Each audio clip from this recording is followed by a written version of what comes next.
Helicobacter pylori.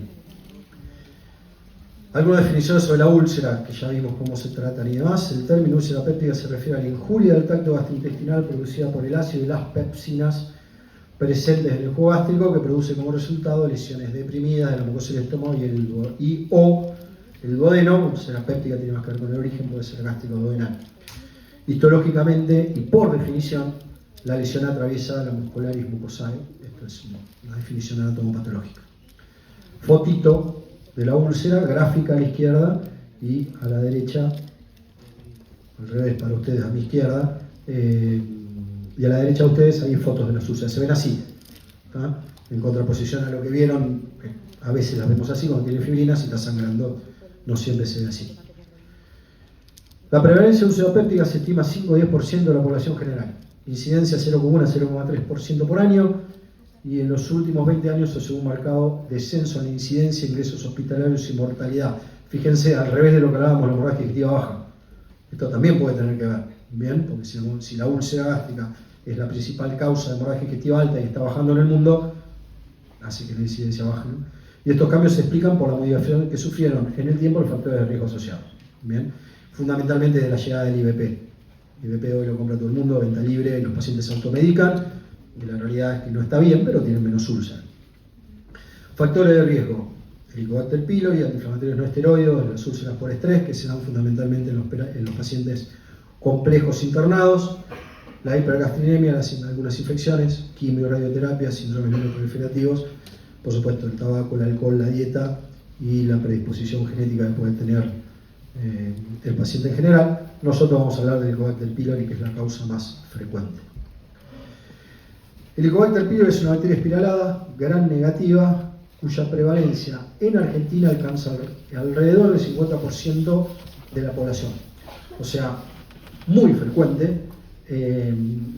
Esto varía un poco de acuerdo esto es un estudio del doctor Corti, hecho acá en Argentina, hecho en el Udaondo. La realidad es que por ahí, si uno hace el mismo estudio en un centro privado, es probable que le dé menos, ¿bien? Y se cree que se transmite por vía fecal-oral, aunque no se sabe con certeza su forma de contagio, porque el paciente te pregunta: ¿y cómo me la agarré? Y le tenés que decir: no sé, por la vida, porque entonces puede haber agarrado con múltiples motivos. 50% aparte de prevalencia, piensen que puede ser por un montón de lados, ¿no? O sea, pero se cree que es fecal-oral. Acá se cree que el mate, por ahí influye en el contagio. La infección del Helicobacter pylori siempre causa gastritis, concepto anatomopatológico y nuevo. Acá hay unas cosas que vienen del Maastricht, que es el consenso internacional más significativo respecto del Helicobacter pylori. Este es el último Maastricht, el Maastricht 6 de 2022, y se llega a esta primera conclusión nueva: siempre causa gastritis, ¿bien? Independientemente de los síntomas que produzca. La infección está formalmente reconocida como una enfermedad infecciosa. Esto también es un cambio respecto a las guías previas, porque ¿a qué nos lleva esto? Es que la indicación de tratamiento ya no se limita a los pacientes que tienen o no tienen manifestaciones clínicas. Todos los pacientes con Helicobacter pylori, por recomendación del Maastricht 6, se tienen que tratar, ¿bien? Ya no le decimos más al paciente: usted no tiene síntomas, no lo tratamos. Esta es la última recomendación al respecto, y tiene que ver con el cambio en la clasificación como entidad nosológica de la colonización del Helicobacter pylori en el estómago, ¿bien? Hoy por hoy se considera una enfermedad infecciosa, así que se trata como todas las enfermedades infecciosas. La gastritis se asocia con un aumento, una disminución o ningún cambio general en la secreción ácida del estómago. Este es otro concepto nuevo y tiene que ver con la ubicación del Helicobacter pylori, ¿bien? Va a producir más bien atrofia si está en el antro y al revés, ¿bien? No siempre, como se pensaba antes, genera atrofia y baja la secreción de ácido.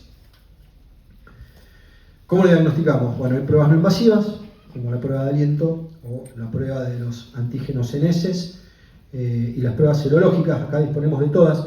De todas maneras, en la práctica, más allá de la endoscopía, que vamos a ver ahora, que es el segundo método, que es el invasivo, están disponibles en Argentina las dos. No se hacen en muchos lados, pero se hacen. La prueba del aliento, incluso más disponible la prueba de antígeno en heces, o la endoscopía con biopsias por protocolo. Se debe excluir antes de poder realizar un diagnóstico confiable de dispepsia funcional. Concepto interesante desde el punto de vista clínico. Bien, Antes de decir al paciente, vos tenés una dispepsia funcional, uno debería saber si tiene o no tiene Helicobacter pylori. Y en pacientes dispépticos mayores de 50 años, incluso algunas guías dicen mayores de 40, le tenés que pedir una endoscopía. Si el paciente es menor de 50 años, incluso más menor de 40, no tiene un riesgo específico ni síntomas de alarma, a ese paciente se le puede realizar una prueba no invasiva. Acá es lo que divide las aguas de cuándo hacemos la endoscopía y cuándo no. Bien, la edad es un factor determinante para pedir o no el estudio, y por supuesto si hay signos o síntomas de alarma.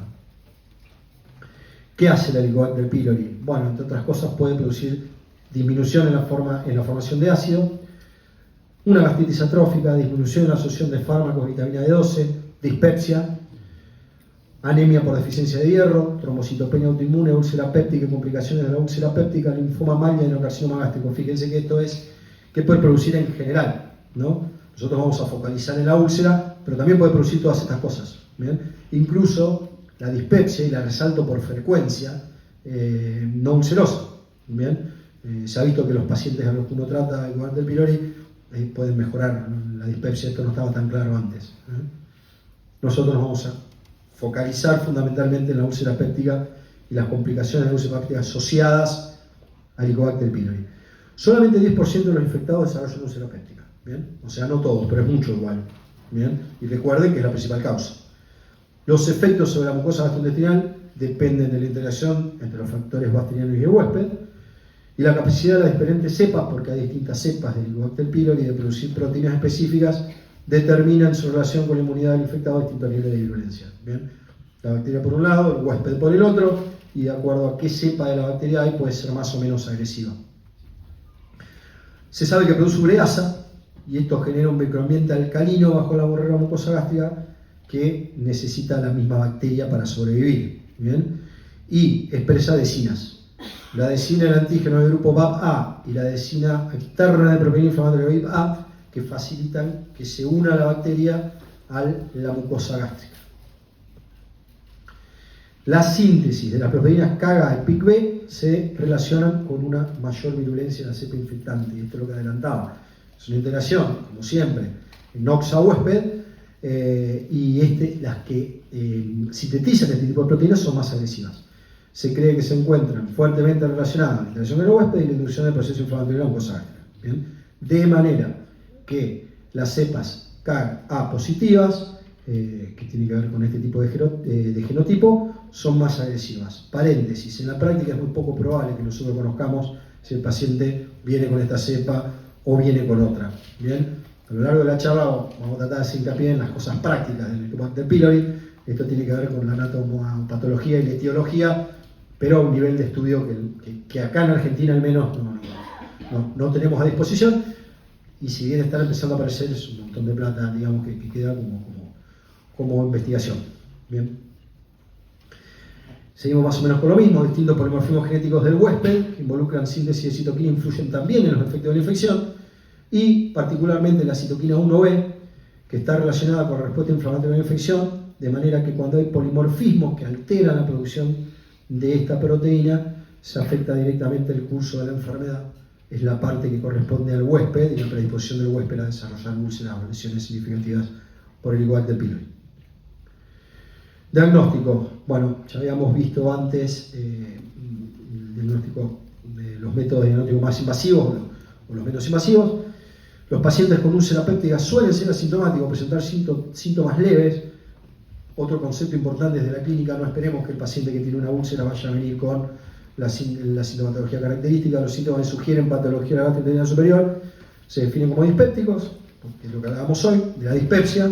Y bueno, esto es medio histórico, ¿no? Dispepsia tipo ulcerosa, el paciente come y le duele.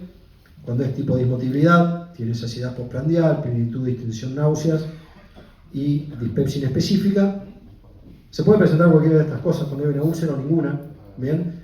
Pero bueno, la dispepsia de tipo ulcerosa, con un abdominal centrado en la parte superior del abdomen, clínicamente desde el punto de vista del interrogatorio es más subjetiva, ¿bien? Síntomas típicos: dolor abdominal en las úlceras duodenales o aumento de la sensación de hambre, al revés, y en las gástricas dolor abdominal postprandial. 2 a 4 horas, alivian con la ingesta de álcalis o de comida, y que suele ser el predominio nocturno, náuseas, vómitos y pérdida de peso. Esto es porque la comida produce un efecto buffer, ¿no?, del ácido. Entonces, ante la ausencia de ácido, mejora la sintomatología. Complicaciones. Ya vimos hoy, hemorragia, melena o hematemesis, la perforación, mayor riesgo en las úlceras duodenales de pared posterior, otra pregunta choice de facultad, y que suele presentarse con dolor agudo o intenso en el abdomen superior, o la obstrucción gastrointestinal. Por supuesto, fundamentalmente la perforación se ve cada vez menos, ¿bien? Porque llegamos antes, esto se veía mucho más.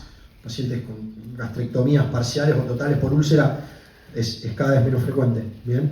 Y la obstrucción también, porque la obstrucción viene a ser una complicación de la evolución de la perforación o de la úlcera evolucionada en mucho tiempo. Si bien en el pasado se han utilizado métodos radiológicos, hoy ya no. Bien, la endoscopía digestiva alta es el estándar de oro para el diagnóstico de la enfermedad ulceropéptica. Nos permite identificar la úlcera y además, como dice acá abajo, estudiar acá sí el Helicobacter pylori, porque generalmente vamos a encontrar una úlcera que no está sangrando activamente. Resaltar los métodos radiológicos ya no está recomendado por ninguna guía, hacer una seriada y demás se la puede hacer con otros fines diagnósticos, por ejemplo, paciente con disfagia, pero no más para la búsqueda de úlcera.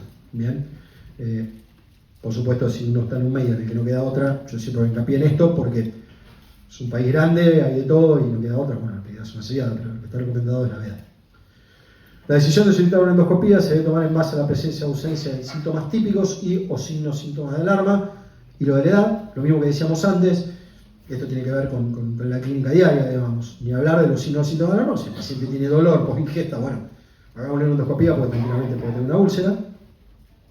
Y los síntomas de alarma es el sangrado gastrointestinal, paciente con veneno hematoquesia, anemia, pérdida de peso, que uno no sabe por dónde viene, disfagia, vómitos recurrentes, antecedentes familiares de cáncer gastrointestinal alto, presencia de una masa abdominal y una linfadenopatía, cosas bastante lógicas de sentido clínico común, ¿no? Acá pedimos una endoscopía. ¿Y cuándo biopsiamos para el Helicobacter pylori? Otra pregunta. ¿No biopsió el endoscopista? ¿Tiene o no tiene? Bueno, las recomendaciones respecto de la biopsia tienen que ver con si el paciente tiene una dispepsia mayor de 50 años o tiene síntomas de alarma, el antecedente de úlcera gástrica, el antecedente de cáncer gástrico, el antecedente de linfoma mal, de una PTI o pacientes que realizarán cirugía bariátrica. Todos estos pacientes protocolarmente nosotros los biopsiamos, salvo que ustedes nos pidan que los biopsiemos. Bien, no hay ningún problema. Si ustedes consideran paciente dispéptico y dicen, yo este paciente quiero saber si tiene Helicobacter pylori, los vamos a biopsiar siempre, los tenemos que biopsiar. Bien, no tiene que seguir la recomendación del médico, porque la medicina no es todo algoritmo, no es todo guía, y si el médico clínico que pide el estudio considera descartar el Helicobacter pylori, nosotros biopsiamos el Helicobacter pylori, no hay problema. Bueno, ya habíamos visto, fíjense qué pedazo de úlcera esta, pero bueno, esto es para diferenciar la ubicación duodenal y la ubicación gástrica. Bien. Bueno, ahí dice la gástrica y la duodenal, las dos tienen fibrina, en este caso no están sangrando activamente ninguna de las dos, pero las gástricas generalmente se ven así y las duodenales son más difusas, ¿bien? Suelen tener formas más serpenteantes. Y esto es una predisposición de qué tipo de úlcera nosotros encontramos, cuál nos hace pensar que puede ser benigna y cuál puede ser maligna. La forma regular ovalada, como la que veíamos la gástrica, con bordes regulares, cortantes, rojizos, lisos, se afina hacia el borde, tiene fibrina, hay edema alrededor, generalmente son chicas, nos hace sospechar que es benigna. La úlcera maligna todo lo contrario, si es irregular, los bordes son sobrelevados, rígidos, es sucio el lecho, el fondo de la úlcera, está erosionado, mide más de 2 centímetros, bueno, uno ahí piensa que está ante una úlcera maligna. Y el concepto también de la benigna, que cuando habla del tejido circundante edematoso, si yo encuentro varias úlceras me quedo tranquilo, porque quiere decir que hay un componente péptico alrededor de la úlcera. Entonces, tiene más de una úlcera, tiene gastritis erosiva, ese paciente tiene un tema del ácido, o de Helicobacter pylori, evidentemente hay otro factor, no sospecho una úlcera maligna. Si yo encuentro una úlcera sola y grande, y bueno, ahí mi sospecha es distinta, hago mucho más hincapié en la biopsia, los bordes y demás, que como vamos a ver igual está recomendada. Y acá está, justamente, ¿cuándo biopsiamos? Las gástricas siempre. ¿Ah? Siempre biopsiamos las úlceras gástricas, al menos 6 biopsias de los bordes. Esto no lo van a ver muy frecuentemente, A veces las úlceras son chiquitas, no podemos darle 6 biopsias a los costados. A veces tiene fibrina, si uno biopsia mucho, se pone una biopsia al centro, el paciente se va sangrando. Es una recomendación, pero les tengo que reconocer que en la práctica no siempre vamos a hacer 6 biopsias de las úlceras. Perdón, sí, vamos a biopsiar, voy a biopsiar todo lo que pueda si sospecho que es mala. Si sospecho que es maligna, sí, voy a biopsiar mucho más. Y las úlceras duodenales no se biopsian. Salvo que yo sospeche que es mala, no se biopsia. Y bueno, por supuesto, todo paciente que tiene úlcera lo biopsiamos por el Helicobacter pylori. Idealmente usar el protocolo de Sydney. El protocolo de Sydney son 2 biopsias de antro, curvatura menor y menor, 2 de cuerpo mayor y menor y una biopsia de ángulo. Idealmente con 2 semanas de suspensión de IVP y antibiótico. Esto es importante porque baja mucho la sensibilidad de la biopsia, que el paciente venga tomando antibióticos o incluso venga tomando IVP. Así que si van a mandar a estudiar un paciente que sospecha el Helicobacter pylori, idealmente, bueno, siempre se puede, que suspenda el IVP 2 semanas y que suspenda el antibiótico, incluso el antibiótico hasta 4 semanas. ¿Bien? Y lo que le decía hoy, doctor, que se pueden diferir las biopsias en caso de sangrado agudo. ¿Bien? Salvedad acá, muchas veces tomamos 2 biopsias de antro y 2 biopsias de cuerpo, tampoco está mal, es lo mínimo recomendado. ¿Bien? Esto es lo ideal, a veces por cuestiones prácticas y logística se toman 2 y 2, alcanza, es lo mínimo que pide el Maastricht. Y acá está el protocolo de Sydney. Desde el punto de vista endoscópico es un poco engorroso, son biopsias de varios lugares, y extender la endoscopía alta también implica que el paciente va a estar dormido más tiempo, y si es un paciente añoso también corremos más tiempo de que tenga alguna broncoaspiración o que me haga algún episodio de hipóxico, y bueno, reservamos el protocolo de Sydney para casos más bien especiales, así que no se peleen con nadie si no le hicieron el protocolo de Sydney completo, con 2 y 2 alcanza, pero bueno, le quiero mostrar la recomendación técnica del Maastricht, que es lo que más sensibilidad tiene. Las 2 de abajo son de antro, cuerpo y el ángulo. Bueno, acá esta es la última parte y me parece que es la más interesante que nos vamos a llevar, que tiene que ver con el tratamiento y la prevención de la recurrencia, que es un objetivo que a largo plazo disminuye la morbilidad y la mortalidad. Vamos a desarrollar el tratamiento, a eso voy, que es lo más discutido. Entonces, le decía, tratamiento y prevención de que vuelva, baja la morbilidad y la mortalidad. Antiinflamatorios no esteroides, aspirina y infección por Helicobacter pylori, ya lo vimos, son los factores de riesgo independientes para la úlcera péptica, o sea que son los pacientes que nosotros tenemos que apuntar a corregir en el paciente con úlcera gástrica o duodenal. Y en esta línea, la disminución de los factores de riesgo, como decía recién, es el primer objetivo a cumplir, el más fácil. Señor, no tome más antiinflamatorio, no puede tomar más alcohol, deje el cigarrillo, tratemos el Helicobacter pylori.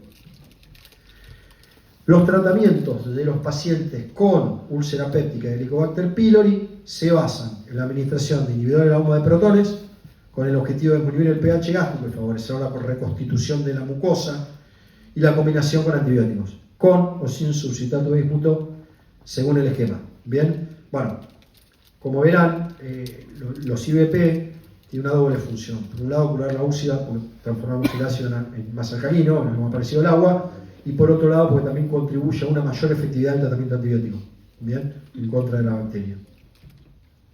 La evidencia sugiere que la erradicación de la infección por Helicobacter pylori sola es suficiente para curar las úlceras pépticas asociadas y para prevenir la recaída. Por supuesto, en el paciente tiene una úlcera por Helicobacter pylori, ¿no? O sea, en ese paciente hay evidencia que dice, vos radicás el Helicobacter pylori y tiene que alcanzar para curar la úlcera, para curar la úlcera. Bien, ahora, hay un problema que tiene que ver con la prevalencia de la resistencia de la bacteria a nivel mundial. Bien, y esto representa un gran desafío para la erradicación.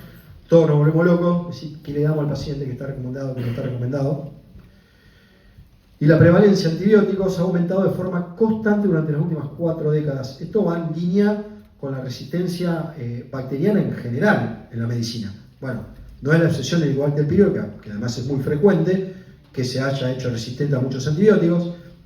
Los patrones de resistencia varían localmente y las tasas de eficacia en un entorno específico son esenciales para establecer un tratamiento correcto de la infección en situaciones reales. Este es el ideal. El ideal, ¿qué sería? O hay mucha diferencia en la resistencia a la bacteria en distintas zonas, en distintos países. Estaría buenísimo que no tenga información de decir, che, no, acá tenemos este porcentaje de resistencia, a este antibiótico acá recomendamos esto. Obvio, eso sería lo ideal. Bueno, eso no es tan fácil de hacer, sobre todo en países tercermundistas. Entonces, las pruebas de susceptibilidad disponibles se realizan a través de técnicas moleculares o cultivo. ¿Bien?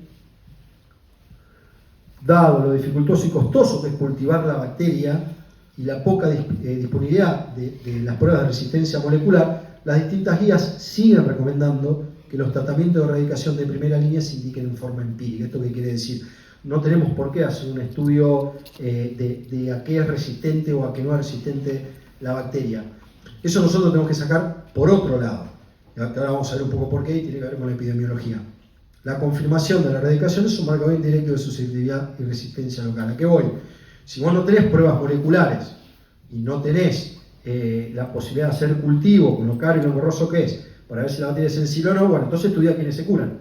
Tratalos y estudialos. Con esa información epidemiológica vas a poder discernir si es o no sensible. Bueno, es lo que hicieron acá. El estudio que se hizo acá, que es el registro argentino del Helicobacter pylori, se estableció con el objetivo de monitorear el manejo local de la infección. Y el objetivo fue describir la efectividad mediante el dosaje de antígenos en materia fecal, o sea, tratar y ver si se curó, y la seguridad de las terapias empíricas de primera línea, que son aquellas que le damos a los pacientes que no se trataron nunca. Bien. Voy a hacer bastante hincapié en este estudio porque es un estudio nacional que, si bien tiene sus falencias, es lo único realmente completo que tenemos acá. Bien. ¿Qué se hizo? Esto. Se trató y se vio qué respuesta tenía. Dijimos que el tratamiento va a variar de acuerdo a las características de cada área. Entonces, ¿qué consideramos áreas de alta resistencia? Las que tienen resistencia a claritro y levofloxa mayor del 15%, fundamentalmente a claritromicina. ¿Y qué pasa en Argentina? Son escasos los datos. Lo único que tenemos es este estudio, pero también hay algunos datos específicos que hablan de que acá hay una resistencia mayor al 30%, incluso multiresistencia asociada, multiresistencia asociada, quiero decir, y los tratamientos de erradicación son prescritos en forma empírica, lo que pasa en Argentina, obvio, medicamos al paciente sin saber la resistencia, y no están basados en datos de antibióticos. Bien, no hay pruebas específicas.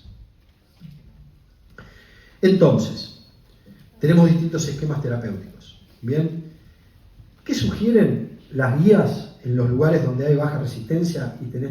La guía lo que sugieren es que si vos estás en Estados Unidos, hagas el estudio molecular de susceptibilidad. Bien, entonces, eso te va a dar si la cepa que tiene el paciente es resistente o no es resistente. Y si no es resistente, te va a decir, bueno, es una terapia triple, 2 antibióticos, IVP, con eso vas a andar. ¿Está? No es la realidad de acá. Bien, yo no voy a desarrollar ni voy a hacer hincapié en esa parte de las recomendaciones de las guías, porque en la práctica no lo usamos nunca, te marea y es algo que acá no se puede hacer. Acá hacemos tratamiento empírico, encontramos la bacteria y la tratamos. Entonces, encontremos con qué la tratamos. Bueno, hay distintos esquemas de tratamiento. El esquema cuádruple con bismuto, Trilori es el nombre farmacológico del que tenemos disponible en Argentina. En este se utilizan 2 antibióticos. Tiene una cápsula que tiene 3 componentes juntos, el substrato de bismuto, el metronidazol y la tetraciclina, a los cuales le agregas obviamente el IVP, lo das por 10 días y se puede usar en pacientes alérgicos a la penicilina. Esto está disponible en Argentina y es la terapia de primera línea. Bien, ahora es cara. ¿Tá? No todos los pacientes pueden hacer la Trilori, es cara. La verdad que es cara. Entonces, tenemos como alternativa el esquema cuádruple concomitante, que usa 3 antibióticos en vez de 2. Amoxi, claritro y metronidazol, además del IVP, y se recomienda por 14 días. Obviamente esta no puede utilizarse en pacientes alérgicos a la penicilina, después ya vamos a ver que hay algunas opciones, pero este concepto, 3 antibióticos, y con el otro alcanza con 2. Si estamos hablando de la resistencia antibiótica en todo el mundo, en Argentina y en todos lados, si tenemos la posibilidad de evitar el tercer antibiótico, porque hay uno que uno lo da por las dudas que haya resistencia, porque acá es muy alta, lo evitamos. Ahora, si el paciente no puede pagar Trilori, esquema cuádruple concomitante, que en realidad es más efectivo que Trilori. Los 2 están por encima del 90%, pero este es más efectivo. Claro, tiene un antibiótico más, ¿no? Pero en efectividad, el paciente es más efectivo. Sí. Y en cuanto a los esquemas de erradicación triples, utilizan 2 antibióticos. Amoxiclaritro, el más utilizado, además del IVP. Este es el que históricamente conocemos. Bueno, los sistemas cuádruples tienen una efectividad mayor del 90%, que es el porcentaje mínimo que uno debe recomendar para poder utilizarlo en forma empírica, sobre todo en los lugares donde tenemos alta resistencia. Si bien algunos trabajos dan mayor efectividad al concomitante, lo que decía recién, le das otro antibiótico. Entonces, si uno pudiera idealmente usar el cuádruple con bismuto, bárbaro. Y miren, la mayoría de los consensos no recomiendan la utilización de esquemas triples en áreas donde la resistencia a claritromicina o angiotensina es alta, mayor al 15%, o se desconoce, con una efectividad reportada del 43%, o sea, no va más el esquema triple. Bien, amoxiclaritro y BP no está más recomendado en ninguna guía y no está más recomendado en Argentina. ¿Por qué? Y porque no somos un lugar de alta resistencia a claritromicina, más del 30%, o incluso desconocida en todo caso. Cuando dijimos que los datos son pocos, en cualquiera de los dos lugares que ubiquemos el país, no se indica más la terapia triple. Bien, a pesar de esto, obviamente, que dio este estudio, es el esquema más utilizado. Y no solamente en Argentina, sino en varios países. Bien, bueno, la evidencia científica sugiere de que la terapia triple para el Helicobacter pylori no tiene indicación en lugares donde hay alta resistencia a la claritro o desconocida como acá. Bien. Entonces, se recomienda utilizar terapias cuádruples. Si el paciente no puede pagar el Trilori y démosle la concomitante, ¿qué va a hacer? Le damos un antibiótico más, pero ni hablar si el paciente tiene úlcera o metaplasia intestinal, donde la importancia de erradicar el Helicobacter pylori es mucho mayor, porque va a cambiar claramente, no estamos hablando de si fuera de dispepsia o no. Bien, entonces estos pacientes uno debería indicarle siempre terapia cuádruple, concomitante sin bismuto de 14 días, como dijimos, o cuádruple con bismuto de 10 días. ¿Ah? Mencionemos los inhibidores de protones, ahora vamos a ver cómo los tomamos, todos sabemos que es doble dosis, uno en ayunas justo antes de cenar. Estos son las dosis estándar, ¿bien? Recuerden que se usa doble dosis para el Helicobacter pylori, una en la mañana y una en la noche. Y las sales de bismuto, que dijimos que forma parte de la terapia cuádruple, ¿qué hacen?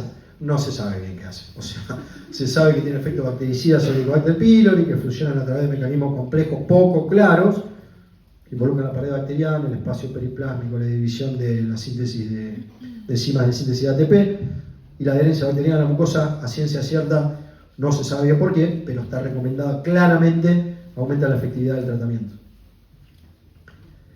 Y acá estamos. Estas son las recomendaciones de Matrix 6 para el tratamiento del Helicobacter pylori en los países con alta resistencia o resistencia desconocida. Bueno, estos somos nosotros, ¿bien? El Maastricht tiene una recomendación, como les dije, para los lugares de baja resistencia. Léanla si les da curiosidad, me parece que no tiene sentido marearnos más con antibióticos que algo que no tenemos que hacer. ¿Bien? Entonces, primera línea, si se puede, terapia cuádruple con bismuto. En este caso acá es el Trilori, la opción que tenemos. Si no hay respuesta, terapia cuádruple con levofloxacina, que es lo que tenemos acá. Y si no hay respuesta, terapia triple con rifabutina. ¿Bien? Este es lo último que le damos al paciente si no funciona ninguna de las dos cosas, cosa altamente improbable, porque la terapia cuádruple tiene un 90% de efectividad. Si uno además le hace un segundo esquema con terapia cuádruple con levofloxacina, llegar a la rifabutina hoy por hoy es realmente raro. Con la terapia triple era más frecuente. Y por otro lado, lo que vendría a ser segunda opción, ahí lo tapa esto, no sé por qué. Bueno, dice que la segunda opción la vamos a hacer si no tenemos bismuto disponible, o como pasa acá, si no la podemos pagar. ¿Tá? Bueno, en este caso, terapia cuádruple concomitante. El IBP, la claritro, amoxi, metronidazol. Una opción es la terapia cuádruple con bismuto, cuando no anda, y la otra la terapia cuádruple con levofloxacina. Interesante que se lo lleven esto, porque uno tampoco es que lo tiene tanto en la cabeza, la última lo repasa, con el concepto de la terapia cuádruple primero, con 3 antibióticos o con bismuto.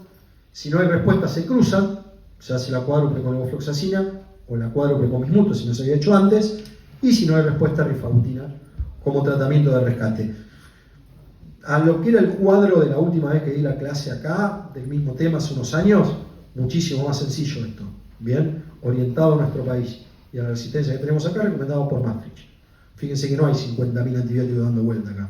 La recomendación va por acá y es lo que deberíamos usar como guía en los pacientes. ¿Bien? Bueno, acá para que las tengan, ¿no? Las posologías de cómo damos cada antibiótico. El IBP cada 12, en la cuádruple con bismuto tiene la dosis de cada una, de cómo se da, 500 cada 6, metronidazol cada 8 por 10 días, en la cuádruple con levofloxacina cómo se da, y en la cuádruple concomitante cómo se da, la triple con rifabutina cómo se da. Bien, la idea es que se guarden la diapositiva, o si tienen una memoria muy buena, la vean ahora y se la acuerden. Yo no me acuerdo de esto si no lo leo en su momento. Bien, vamos a hablar de lo que les decía hoy que tenemos en Argentina. Bueno, la cuádruple con bismuto es el trilo y es lo único que tenemos acá, de la cuádruple con bismuto. Por eso la desarrollo un poquito. Cada cápsula contiene bismuto postásico, ahí como lo ven, 140, 125 de metonidazol, tetraciclina 125. Bien, esto va más el IBP. Es engorroso de tomar. Estas capsulitas son 120 que el paciente tiene que tomar en 10 días. Es porque, como verán, cada una tiene una dosis muy baja. ¿Tá? Entonces, 3 cápsulas, 4 veces al día. 3 después del desayuno, 3 después del mediodía, 3 después de la cena y 3 a la hora de acostarse. Molesto, pero con una efectividad mayor al 90%, algunos dicen 95%, algunos reportes, ¿no? Además debe tomarse el IBP siempre, en ayunas y en la noche. Entonces son un montón de pastillas. Si uno hace lo que dicen las guías, que la cuádruple con bismuto como primera línea, debería tratar de que el paciente tome esto. ¿Tá? Y además el IBP, como decía. Doctora, lo que decíamos, el IBP se mantiene por 6 semanas. ¿Tá? 6 semanas. En caso de úlcera debe repetirse la veda, algo determinado, para ver si se curó o no se curó y si la bacteria se fue. Y el cultivo se considera para pacientes que no respondieron a 3 esquemas diferentes. O sea, si hicimos todo lo que dice, llegamos a la rifabutina y el paciente le hace el test de aire expirado y todavía le da positivo, y bueno, no va a quedar otra que cultivarlo o hacerle las técnicas moleculares. En caso de úlcera duodenal no es necesario repetir la veda, salvo que la lesión presente características sospechosas, que sin fácil la biopsiamos, y sí se debe verificar la erradicación ecoanterior mediante el test de urea en aire expirado. Este paciente no repetís la veda si la de duodeno. Haces un test de aire expirado, un dosaje antígeno material fecal, se curó o no se curó. Se repite que es recomendable suspender IBP y cualquier tratamiento antibiótico 15 días y los antibióticos 4 a 6, que es lo que le decía. Hoy decía 15 en antibióticos, de ser posible un mes sin antibiótico el paciente. Si no, el resultado va a estar viciado, ¿bien? Previo que le hagamos la veda de control o el otro estudio. Bueno, como complicaciones, obviamente la perforación y la obstrucción de la úlcera por cualquier causa requiere tratamiento quirúrgico. De la hemorragia digestiva hablamos bastante, y dice que si no podemos con endoscopia, hemodinamia o radiología intervencionista. Esto es todo de este tema.